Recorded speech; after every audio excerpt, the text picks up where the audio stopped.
રામ રામ ને સીતારામ મિત્રો। કોઈ દી નહીં ને આજ સવારમાં નાહી ધોઈને બગલા જેવા તૈયાર થઈ ગયા, કેમ કે આજે મહાશિવરાત્રી। તો હાલો જવા દઈએ આપણે શંકર ભગવાનના મંદિરે દર્શન કરવા। આવીને પહેલાં ગણેશ ભગવાનને પગે લાગીને ભૂલચૂકની માફી માગી લીધી।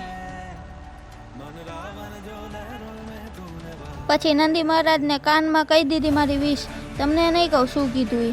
શંકર ભગવાનને ચડાવવા બીલીપત્ર તોડીને સાફ કર્યા સરખા। પછી ભગવાનને ચડાવી દીધા આપણે બીલીપત્ર। પછી ચડાવી દીધું આપણે જળ શંકર ભગવાનને।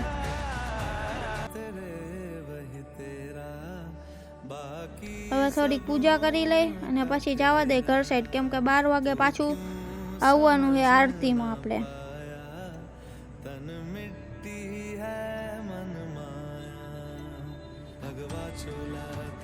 વાગી ગયા 12:30 ને થોડુંક મોડું થઈ ગયું, આરતીમાં પણ ના પહોંચાણું।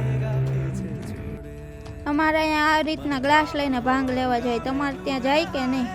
અહીંયા આવીને ચંપલ તો કાઢી નાખ્યા, હવે સહી સલામત રહે તો સારી વાત છે। અહીંયા આવીને જોયું તો ટ્રાફિક તો ફૂલ હતો। ભાંગ માટે ફૂલ બાકાજીકી બોલતી હતી હો, એમાં અમે વચ્ચે ઘૂસ્યા। આ છોકરો ફૂલ બીવા મારાથી, એને એમ થતું હશે અહીંયા હક નથી લેવા દેતા। પછી માંડ બાયુની બાકાજીકીમાંથી વચ્ચે ઘૂસીને લઈ લીધી આપણે ભાંગ। ઘરે આવીને કરી લીધું ફરાર, કેમ કે વરસના વટલા દિવસે આપણે રહ્યા હતા।